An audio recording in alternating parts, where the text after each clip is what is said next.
Thanks, Jessica. My name is Rosheen McLaughlin. I'm a patient advocate. I'm one of those patients who has literally gone through everything a dialysis patient can go through on their journey. For me, it actually started when I was 17. I caught a virus that only African Americans catch at a younger age, and it normally goes away like a flu. But for me, at 17, it shut down my heart, my kidneys, and my lungs. I actually died, but God's grace allowed me to live. What they informed me that later on in life, either my kidney or my heart would fail me. And in 2009, my kidney failed me. At this particular point in my life, I was a project manager. I had 20 locations under me, over 6,000 representatives. I was gung ho of becoming a GM, working 65 hours a week. I go see my primary care physician and sets me down and says, as of today, you are retired. He says, you can no longer put your health on the back burner. You're going to have to start dialysis. He sent me to a nephrologist, and I go see the nephrologist. I walk into her office and she's looking at my paperwork. She looks at me and says, your numbers indicate that you should be crawling in on the floor, but the way you look, you actually look good. I said, I feel pretty good. She told me there, she says, you know what? I'm not going to start you on dialysis until you let me know you're ready. At this particular point in my life, I was a really big guy. They thought back in 2009, if patients were obese or above their BMI, if they were to lose the weight, it's a possibility that it could put their kidneys in remission. So my nephrologist signed me up for a program for the gastric bypass. And she sent me to Atlanta, Georgia, to Emory Hospital to a conference to discuss the different options. I'm in this conference and I'm going and I'm learning about the different options that are available. And I make a life decision. I look around the room and I say, you know what? I can do it. I packed my bags up and I left and I went home and I see my primary care physician. And he showed me a picture of himself, like from a previous year. He lost over 100 pounds. He did some like Jedi mind trick to me. He's like, everything you're doing right now is wrong. I'm like, obviously. He says, well, what I want you to do is do the opposite. Don't eat out any longer. Prepare your meals, give up the sodas. He ensured me that after a week of me doing this, I would lose about 5 to 7 pounds. Me, I go home, I throw away all my gummy bears, my ice cream sandwiches, my honey buns. And honestly, that first week after me being disciplined, I lost 7 pounds. I began to lose the weight. I began to feel confident. And then all of a sudden, I began to feel the effects of that kidney. I started to not feel like myself. I contacted my nephrologist.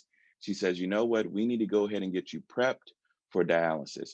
She says, I need to send you to a surgeon so he can put in the fistula. I go see the surgeon, and me and him having a good conversation. And he stops me and he looks at me and he says, you know what? I think everyone should have a backup plan. He says, not only I'm going to put in your fistula, but I'm also going to put in your PD catheter. At this particular time, I had no clue what a PD catheter was. I was like, okay, let's go. I left there and I continued my mission of losing the weight. But the kidney truly started to impact me. I started to feel lethargic. Honestly, I felt like a black cloud started to overcome me. I contacted my nephrologist and she says, you know what, you need to go to the emergency room. And that was my first experience of receiving dialysis. And let me let you know, for me, it felt like someone gave me 10,000 cc's of B12. I felt absolutely amazing. I was still a chunky guy. So they sent me in center. Now, my first experience in center, I was doing 3 days a week, 5 hours. And I recall my first time going to the clinic. I got to the clinic, I get in, I get checked in, and I'm sitting in this crowded lobby. The first thing I did notice at the time that I was the only young guy in there, as well as I started to hear a lot of complaints. One of the complaints was about the transportation, as well as somebody's always in my chair. I get inside, I get seated, I get cannulated. Now, no one gave me the memo. No one informed me that it was going to be North Pole in there. It's truly polar bear weather. I was freezing. Thank God for my nurses and my techs. They were so generous. They provided me those thin little smocks they wear. I wrapped up like a cocoon. I made it through my first day. I felt good. And honestly, I felt good for about 2 weeks, and then it changed. I would get off the machine and I would sit in my car, honestly, for about 45 minutes. That's simply to get mentally, emotionally, and physically capable of making a 15-minute drive home. Now, when I got home, the only thing I wanted to do was sleep, eat, and not be bothered. And that was my life. I did in center for about 6.5 months. Now, one Sunday afternoon after church, I checked my fistula, and long and behold, the thrill was gone. Immediately, I go to the emergency room. And in 2009, I don't know if dialysis was still fresh to the system there, but I'm trying to check in, and the lady informed me that they don't do that here, there. She told me that I need to go to the clinic to get my fistula repaired. I said, ma'am, they trained me that if something happens to this fistula, to come here. She's like, no, go to your clinic. I rushed to my clinic, and my nurse is looking at me crazy. Her hands are in the air. She's like, go back right now. I rushed back. They made the call. I get checked in. They get me on the table. And unfortunately, the time it took me to get back and forth, they couldn't repair my fistula. Long and behold, was my introduction to peritoneal dialysis. Now, let me let you know, I was self conscious about having this tube hang out of my body. But honestly, after a week of doing consecutive treatments, I felt amazing.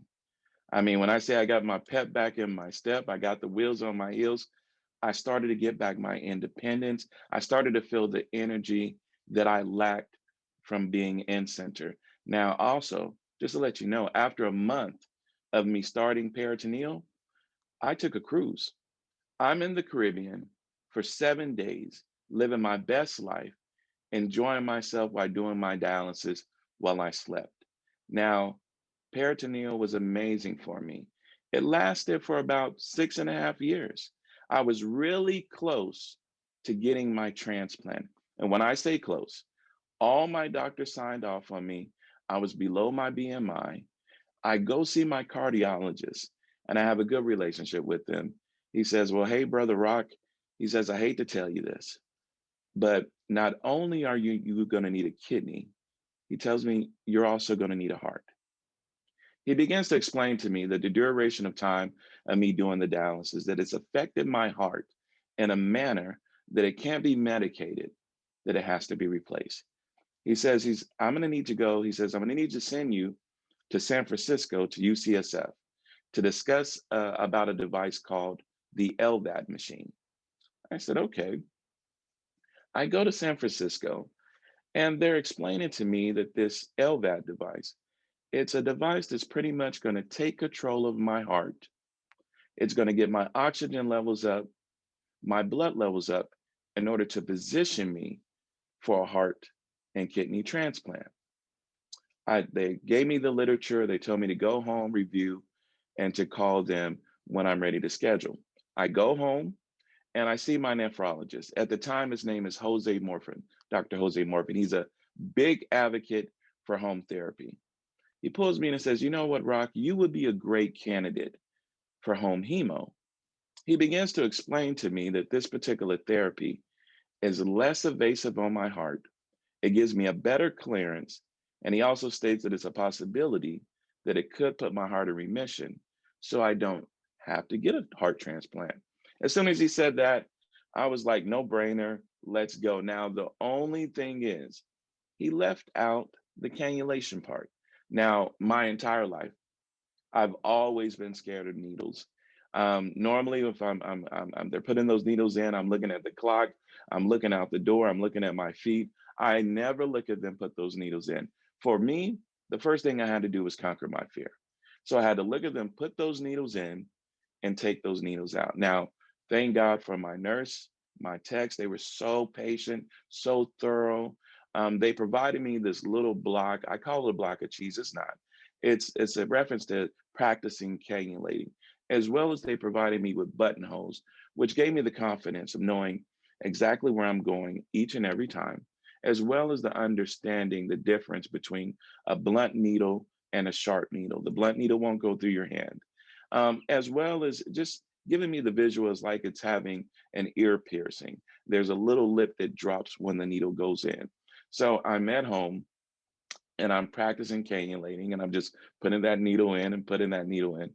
And the first time I did cannulate myself, let me tell you, I had to say a little prayer. Lord, please don't let me infiltrate myself. And if you ever been infiltrated, I've seen one get infiltrated. It's the most horrible thing that a dialysis patient can endure. So the first time I get that first needle in, I get that second needle in, and honestly, after the fourth time of me cannulating myself, I never wanted anyone to touch me again. Even when I went to the emergency room, I wanted to know a background check. I wanted to know references because I know the sweet spot. I know I'm not going to hurt myself. Now, let me let you know about home hemo. Home hemo was amazing to me. The reason is, just to backtrack a little bit, I did 3 days a week, 5 hours per day in center. When I went to peritoneal, I did 9 hours at night and two daytime treatments. When I went to home hemo, it's 5 days a week, 3 hours, any time of the day that I wanted to make it work for me. It was amazing. I'm a merman too. I love the water. So when I was on peritoneal, I only had the benefits of going into the ocean, which you have to travel. It's no complaints. But when I went to home hemo, the tube came out. I'm back into the pools. I'm back into the jacuzzis. I'm back in doing the things that truly made me feel like I was living. Now, I did solo home hemo for 6 months with the intent that I didn't need a heart transplant. I go back and see my cardiologist, and he tells me, Brother Rock, you're still going to need that heart. He says, I need you to go back to San Francisco. I go to San Francisco and I meet this surgeon. His name is Dr. Wiesenthal. He's actually a top surgeon at UCSF San Francisco. He's also a co-founder in creating this LVAD device. Me and him are having a conversation in his office, and he stops me. He says, you know what? You're the type of patient I know who would truly value and appreciate this opportunity and cherish the gift of life. He made me a promise. He says, you know what? I'm going to make sure that you're thoroughly educated about this LVAD device before you're discharged. He says, as well, I promise you today that I'm going to be there for you from the beginning all the way till you get your gift of life. I left there and they scheduled my surgery on March 29th of 2016. Now, I get home and I actually take a trip to Jamaica. It was the first time I did my dialysis on Friday.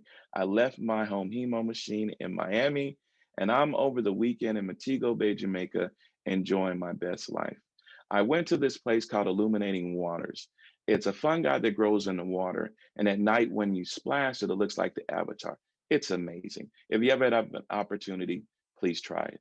Now, I get back and I have this surgery on March 29th. Now, the quickest time that this hospital has record of a patient having a surgery and being discharged has been 22 days. God allowed me to get out of there in 11 days. Now, after a few months of me doing solo home hemo and having this LVAD machine, I found out from my nephrologist that I was the only individual in United States who actually was doing both of these therapies at the same time. Now, after my surgery, they told me that same year in August, I would have my heart and kidney transplant. August came, no heart, no kidney.